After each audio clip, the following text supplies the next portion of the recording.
Welcome back friends. तो आज हम क्विक रिवीजन 2 लेकर आए हैं। क्विक रिवीजन का जो सेशन फर्स्ट हुआ था वो आप डिस्क्रिप्शन में लिंक है, उसको आप देख सकते हैं। आज फिर से हम हिस्ट्री पे ही रिवीजन लाए हैं। पहले पार्ट में हमने एंशिएंट हिस्ट्री को देखा था, आज हम ओवरऑल हिस्ट्री को देखेंगे, क्विकली रिवाइज करेंगे। आइए स्टार्ट करते हैं। सबसे पहला क्वेश्चन है, the home rule movement in India was started by. ये सबको मालूम होगा कि होम रूल मूवमेंट जो है वो किसने स्टार्ट की थी इंडिया के अंदर और कब हुई थी, ये भी सबको पता होगा, 1916 में। ठीक है, तो किसने की थी स्टार्ट, इसका आंसर आप सबको मालूम होना चाहिए। और ये थे आपके एनी बेसेंट एंड बाल गंगाधर तिलक। हाँ, ऐसे क्वेश्चन पूछे जाते थे, लेकिन JKPSI का जो पिछला एग्ज़ाम हुआ उसमें जो क्वेश्चन थे वो आपको यहाँ नज़र आएंगे। ये है नोट्स का एक स्क्रीनशॉट लिया हुआ है। होम रूल लीग इसमें लिखा है 1916 में हुई थी। 2 होम रूल लीग्स एक्चुअली में एस्टेब्लिश हुई थी बेस्ड ऑन, एक जो थी जो बेस्ड थी आयरिश बेस्ड, ये क्वेश्चन भी पूछा गया, आयरिश बेस्ड जो थी वो, और दूसरी जो है वो इंडियन बेस थी। अब यहाँ पर इंडियन होम रूल लीग जो है ये बाल गंगाधर तिलक ने स्टार्ट की थी पूना में। ठीक है, होम रूल लीग जो आयरिश बेस है ये एनी बेसेंट ने स्टार्ट की थी। ओके, ये आपने याद रखना है। और ऑब्जेक्टिव पूछा जाता है self government for India in British empire, ये ऑब्जेक्टिव रहा है होम रूल लीग का। ये पॉइंट्स एग्जाम में पूछे जाते हैं। और यहाँ पर जो क्वेश्चन, 2 क्वेश्चन यहाँ पर JKPSI में हिस्ट्री के यहीं से पूछे गए थे। और वो क्वेश्चन क्या थे वो आपको मैं अभी बताऊंगा। पहले ये देख लो, बाल गंगाधर तिलक ने स्लोगन दिया था, Swaraj is my birth right and I will have it. और ये क्वेश्चन थे, आपको पूछा गया था केसरी और मराठा जो है न्यूज़पेपर किसने लिखा है, तो ये बाल गंगाधर तिलक ने लिखे थे। ओके, और दूसरा क्वेश्चन यहाँ पर पूछा था कि न्यू इंडिया और कॉमनवेल्थ जो है ये किसके न्यूज़पेपर्स हैं, तो ये जो है एनी बेसेंट ने ये लिखे हैं। तो ये आपने याद रखना है दोनों क्वेश्चन। ये आपको क्वेश्चन में JKPSI के एग्ज़ाम में ये क्वेश्चन पूछे हुए थे। ठीक है, इन 1921 में इंडियन होम रूल लीग जो है वो चेंज हो जाती है इनटू स्वराज्य सभा। तो ये होम रूल लीग के बारे में इंफॉर्मेशन है। आगे चलते हैं। क्वेश्चन नंबर 2 है, the Congress split into moderate and extremist in the session at. सबको मालूम होगा 1907 में इंडियन नेशनल कांग्रेस 2 पार्ट में टूट गई थी, एक्सट्रीमिस्ट और मॉडरेट। और जो 1907 में सेशन हुआ था इंडियन नेशनल कांग्रेस का वो सूरत में हुआ था। इसको सूरत स्प्लिट भी कहते हैं, ये कॉमन है थोड़ा सा, लेकिन इसके बारे में इंफॉर्मेशन और आपको होनी चाहिए। जैसे कि थोड़ी सी इन्फॉर्मेशन, ज़्यादा नहीं बोलूँगा मैं यहाँ पर, कि 2007 में सूरत सेशन हुआ था, सूरत स्प्लिट भी कहते हैं इसको। इसमें इंडियन नेशनल कांग्रेस 2 पार्ट में टूटी थी। और ये आपको याद रखना है, एक्सट्रीमिस्ट के लीडर कौन से थे, लाल बाल पाल और अरबिंदो घोष। और मॉडरेट लीडर थे, जो हेड थे मॉडरेट के, वो थे GK गोखले साहब। और इसके अलावा भी कुछ और लीडर थे, लेकिन हेड याद रखना। और कंट्रोवर्सी किस वजह से हुई थी, स्प्लिट क्यों हुआ था इंडियन नेशनल कांग्रेस 2 पार्ट में, ये because of elected president of Indian national Congress रास बिहारी घोष। ठीक है, रास बिहारी घोष को प्रेसिडेंट बना दिया था, लेकिन जो एक्सट्रीमिस्ट वाले थे वो चाहते थे कि ये लाला लाजपत राय को बनाना चाहिए था। पंजाब केसरी जो हैं लाला लाजपत राय, इनको बनाना चाहिए था। तो ये भी एक कारण था। इसके अलावा भी और भी कारण थे, लेकिन मेन रीज़न ये भी माना जाता है। क्वेश्चन नंबर 3 पे आते हैं, the viceroy upon which a bomb was throne but he did not change the attitude towards the Indian wars. ऐसा कौन सा वाइसराय था, एक अकेला ऐसा वाइसराय जिस पे बम फेंका गया इंडियन के द्वारा, और उन्होंने फिर भी अपना एटीट्यूड नहीं चेंज किया, और ये बंदा कौन था, इसका नाम है लॉर्ड हेडिंग। लॉर्ड हेडिंग पे जो है बम फेंका गया था। तो आपको इसके बारे में मालूम होना चाहिए। आगे आपको बताते हैं थोड़ी सी इन्फॉर्मेशन यहाँ पर और मैं बता देता हूँ। 1908 की बात है कि जब खुदीराम बोस और प्रफुल्ला चक्की जो थे, इन दोनों ने threw a bomb at the carriage suppose to carry the जज किंग्सफोर्ड। पहला केस मैं आपको बता दूँ 1908 में हुआ, जब खुदीराम बोस और प्रफुल्ला चक्की ने एक कैरिएज पे बम फेंका कि उनको लगा कि इसके अंदर किंग्सफोर्ड होगा। किंग्सफोर्ड एक जज था, वो उसमें नहीं था, अंग्रेज़ों का एक जज था मुजफ्फरपुर में। तो मुजफ्फरपुर केस का आपको बता दिया। इस केस में खुदीराम बोस को 1908 में फांसी दी गई थी, तो ये भी आपने याद रखना है। प्रफुल्ला चक्की जो है, ये जो मैं आपको बता रहा हूँ, ये क्वेश्चन पूछा गया था 2000 लगभग पता नहीं 2016 के 17 के केस प्री में। खुदीराम बोस का। इसके बाद प्रफुल्ला चक्की ने शूट हिमसेल्फ, इन दोनों का बताऊँ। खुदीराम बोस को हैंग कर दिया गया था और प्रफुल्ला चक्की ने खुद को ही गोली मार दी थी। तो ये आपने याद रखना है, ठीक है। आगे हम बात करें, अलीपुर बम कॉन्स्पिरेसी हुई थी, यानी अलीपुर में बम का केस हुआ था जिसमें अरबिंदो घोष और बरिंद्रा घोष ने, ये जो दो भाई थे अरबिंदो घोष और बरिंद्रा घोष, ये इस केस में अरेस्टेड हुए थे और इनको भी फांसी चढ़ा दी गई थी, ठीक है। और जो अभी हम बात कर रहे थे हार्डिंग के ऊपर बम जिसने फेंका था वो था रास बिहारी बोस, ठीक है। तो हार्डिंग पे जो बम फेंका गया था ये, सॉरी,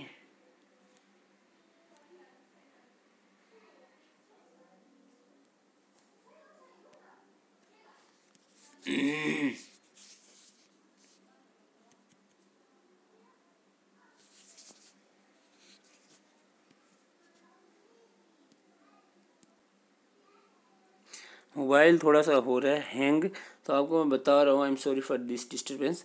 तो अब बात कर रहे थे, रास बिहारी बोस जो थे और सचिन सन्याल ने बम अटैक किया था वायसराय लॉर्ड हेडिंग के ऊपर 1912 के दौर के में। तो ये पॉइंट्स आपने याद रखने हैं। आगे हम बात करते हैं क्वेश्चन नंबर 5 पे के। क्वेश्चन नंबर 5 क्या कह रहा है? क्वेश्चन नंबर 5 कह रहा है, what was the name of the सभा स्टार्टेड बाय रविंद्रनाथ टैगोर?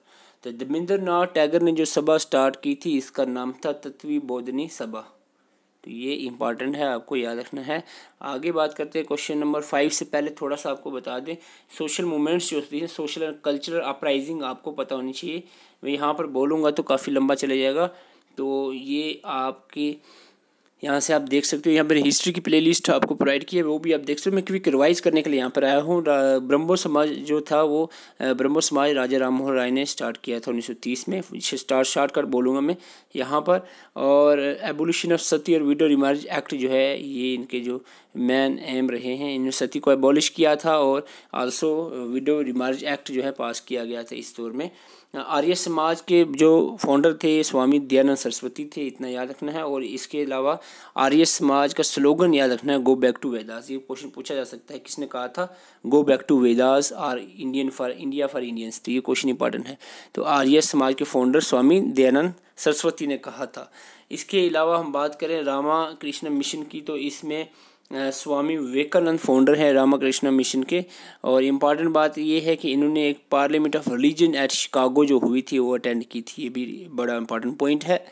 तो प्रथाना समाज जो है इसके फाउंडर आत्माराम पांडुरंगे हैं।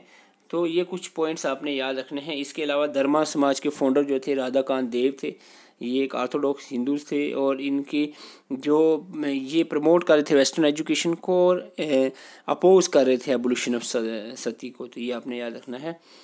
इसके बाद वेदा समाज, और ये क्वेश्चन अभी पूछा गया था रिसेंटली एक एग्ज़ाम में कि अपना थियोसोफिकल सोसाइटी से के जो फाउंडर के रिलेटेड। तो इस तरह के क्वेश्चंस पूछे जाते हैं। इसको मैं जूम करता हूँ, थोड़ा सा ज़रूर रीड आउट करें वीडियो पास करके, ठीक है। तो इससे क्या होता है, रिवीजन हो जाती है। आगे चलते हैं question number 5, when the Simon commission visited India the viceroy was? जब साइमन कमीशन इंडिया में आई तो वाइसराय कौन थे? जल्दी से बताएं। वाइसराय इंडिया में जब आई साइमन कमीशन तो वाइसराय इस दौर में थे आई थिंक लॉर्ड रीडिंग। थोड़ा सा मैं क्लियर कर दूँ यहाँ पर, लॉर्ड रीडिंग, ओके ठीक है, लॉर्ड रीडिंग थे यहाँ पर, ऐसा ही है शायद, मैं गलत ना बोल रहा हूँ। ओके, तो अगर मैं इसमें गलत हूँ तो करेक्ट कर दीजिए, क्योंकि कभी कभी चीज़ें भूल जाती हैं वीडियो के प्रेशर में। लेकिन गवर्नर जनरल्स के बारे में जो इंपॉर्टेंट मैं आपको पॉइंट्स बताना चाह रहा हूँ वो ये हैं, और वो ये हैं कि आपको बताना है यहाँ पर वैरन हेस्टिंग। खास बात याद रखने की, फर्स्ट गवर्नर ऑफ बंगाल थे। कॉर्नवालिस के परमानेंट सेटलमेंट ऑफ बंगाल जो हुई थी इनके दौर में, कॉर्नवालिस वेलेस्ले के दौर में सब्सिडी अलायंस पास हुआ था, याद रखना। विलियम बेंटिक के दौर में सती को अबॉलिश किया गया और first governor general of India है।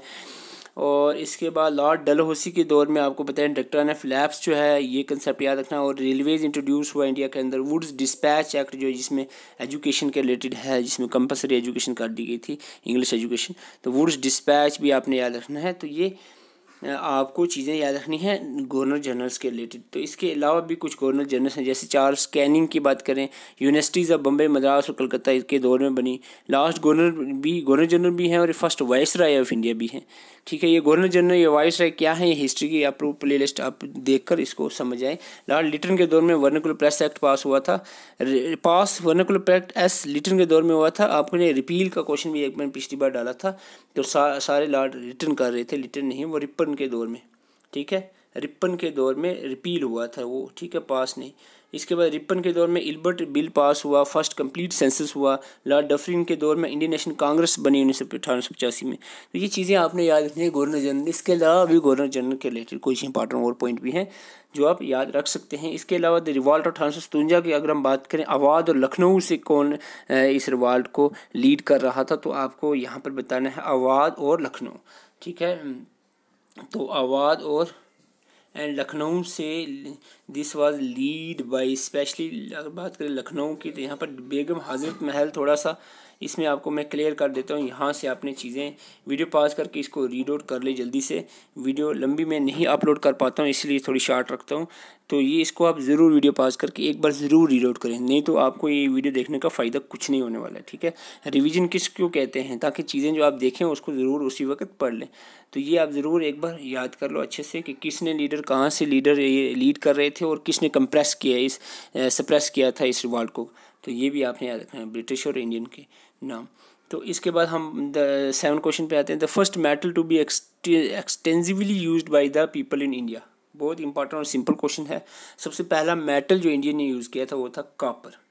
ठीक है, कॉपर है। तो मैं एक और आपको स्क्रीन बता रहा हूँ, थोड़ी सी इसको ब्राइटनेस बढ़ाकर, इंडस वैली सिविलाइजेशन के बारे में है, तो आप इसको ज़रूर रीड आउट करें। होपफुली ये इंडस वैली सिविलाइजेशन का थोड़ा सा बेसिक आइडिया आपको क्लियर कर देगा। ओके, तो ये इस साइड मैंने बताया एक्सटेंड, तो कहाँ से, मंडा जम्मू से लेकर दामाबाद साउथ, और इसका आलमपुर यूपी से लेकर शुक्ला जंडर तक ये फैला हुआ है। तो ये सारी चीज़ें इसमें लिखी हैं और कंसेप्ट भी। इसके बाद question 8, when Alexander invaded India Magadha was being ruled by. तो मगाधा एम्पायर की हम आगे आपको बताएंगे। तो जब अलेक्जेंडर आया था तो actually it was ruled by Nandas. ठीक है, तो नंदाज यहाँ पर रूल कर रहे थे। तो ये नंदाज, हरियंका, शिशुनागा, मौर्य, ये क्या हैं, आपको एंशिएंट हिस्ट्री इसके लिए पढ़नी पड़ेगी। ठीक है, और एंशिएंट हिस्ट्री पढ़ने के लिए मैं आपको थोड़ा सा एक आइडिया दे देता हूँ। जब भी आप पढ़ो तो पहले प्री हिस्टोरिक टाइम के, स्टोन एज के बारे में थोड़ा ब्रीफ आइडिया, ये नहीं जितना बुक में लिखा है सारा पढ़ लो, थोड़ा ब्रीफ आइडिया देना है उन 3-4 पीरियड दिए हैं उसमें, उसके बारे में। फिर इंडस वैली सिविलाइजेशन के जैसे मैं एक कंसेप्ट बता रहा था, इसके अलावा भी थोड़ा सा और बेसिक कंसेप्ट। फिर वैदिक एज के बारे में, जो अर्ली वैदिक और लेट वैदिक, और वैदिक स्पेशली जो वेद हैं, वेद के बाद ऋग्वेद, यजुर्वेद, सामवेद और अथर्ववेद, वेद के बारे में आपने पढ़ना है। और इसके बाद प्री मौर्य के दौर में क्या आता है, मगध। ठीक है, प्री मौर्य के दौर में 16 बड़ी बड़ी टेरिटरीज बनाई गई थी जिनको महाजनापदास कहते हैं। तो उनमें से 4 जो थी इमर्ज हुई थी मोस्ट पावरफुल। उन 4 में से जब जो जीत कर आई वो थी मगधा। तो मगधा जो है एम्पायर शुरू होता है एंशिएंट हिस्ट्री में। तो आपको क्या करना है, मगधा के बारे में पढ़ना, मैं आपको बता देता हूँ। ये मगधा एम्पायर है, इसकी 3 डायनेस्टीज थी, हरियंका, शिशुनागा और नंदा। ठीक है, इनके फाउंडर्स याद रखें। हरियंका के फाउंडर जो थे बिंबिसारा, शिशुनागा के शिशुनागा, नंदा के नंदा। तो ये क्लियर हो गया, महापद्मा नंदा। एक आपको याद रखना, हरियंका के बिंबिसारा।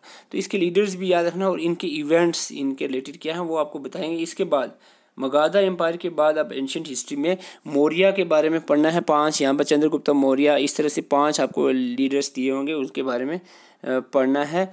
उसके बाद बुद्धिज़्म और जैनिज़्म और इनकी जो काउंसिल्स हुई उनके बारे में थोड़ी इनकी बेसिक कब इन्होंने क्या सिंबल्स थे, क्या इनकी जो कवलिया कब मिला, या परफेक्ट नॉलेज, इसके बारे में थोड़ा सा। और इसके बाद इनकी जो काउंसिल्स हुई थी। उसके बाद गुप्ता जो आ जाते हैं, चंद्रगुप्त मौर्य, इसमें फिर अशोका, वो जो चंद्रगुप्ता फर्स्ट, फिर उसका समुद्रगुप्ता, सीक्वेंस मुझे अभी थोड़ी दिमाग में नहीं आ रही, 5-6 तो वो आपको याद रखना है।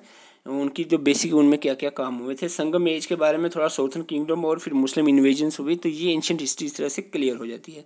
मगधा की मैं बात कर रहा हूँ तो ये एक स्क्रीन है, इसको आप थोड़ा सा डार्क अपना ब्राइटनेस बढ़ाकर, ये आप मगधा का थोड़ा बेसिक आइडिया यहाँ पर मिल सकता है आपको। ठीक है, तो इसकी स्क्रीनशॉट लें, लेकिन थोड़ी सी ब्राइटनेस को अपना बढ़ाकर उसको क्वालिटी को।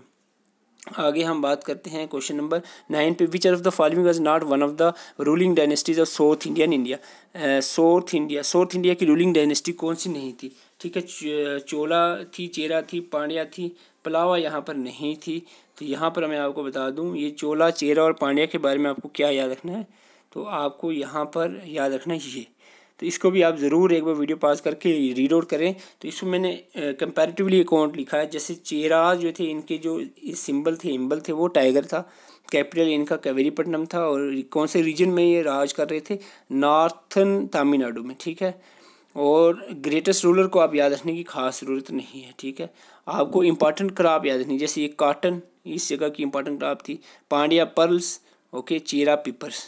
ठीक है, चेरा से आपको यहाँ, चेरा जो थे ना, चेरा वो केरला के एरिया में थे, तो केरला में पिपर होते हैं। ये चीज़ें आपको इस तरह से आपको याद रखनी है। ठीक है, चेरा कहाँ पर? केरला में रीजन में राज करते थे, और यहाँ पर पिपर ये इंपॉर्टेंट क्रॉप थी।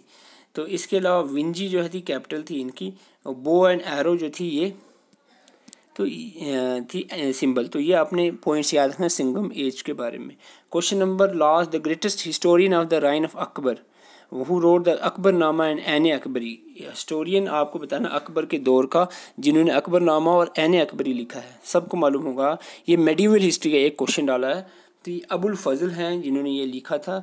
तो इसके साथ साथ आपको बता दूं, अकबर के बारे में थोड़ा सा आपको मैंने आइडिया दिया है। अकबर जो थे, इन्होंने 1556 से लेकर 1605 तक इन्होंने राज किया इंडिया पे। सेकंड बैटल ऑफ पानीपत से कहानी शुरू होती है, जब बेराम खान ने, जो अकबर के मेंटर थे, इन्होंने हेमू बेराम खान डिफीटेड हेमू बेराम खान डिफीटेड हेमू, एक्चुअली थोड़ा सा मिस प्रिंट हो गया है। बेराम खान जो थे, इन्होंने क्या किया था? हेमू को हराया था, और यहाँ पर इनके हाथ में आ गई थी राजगद्दी। फिर इन्होंने बाद में अकबर को दे दिया था। छोटी ही उम्र में इन्होंने राज करना शुरू। बैटल ऑफ हल्दी घाटी जो है was fought between Raja Man Singh and Rana Pratap of Mewar, where the latter was defeated. ठीक है, यहाँ पर राजा मान सिंह जीत गए थे हल्दी घाटी में।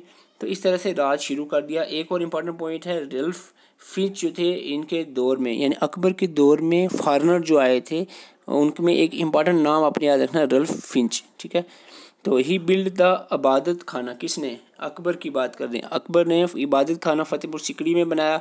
रेड फोर्ट जो है वो बनाया, रेड फोर्ट आगरा में बनाया। हुमायूं टॉम जो है ये भी बनाया है। बुलंद दरवाज़ा भी बनाया, फतेहपुर सिकरी में है। ये चीज़ें अकबर ने बिल्ड की। ठीक है, इसके अलावा प्रमोट करते थे ये new religion called Din Ilahi, which believe in one god and contain the god points of all the religion. तो ये इनका अपना रिलीजियस पॉइंट ऑफ व्यू था।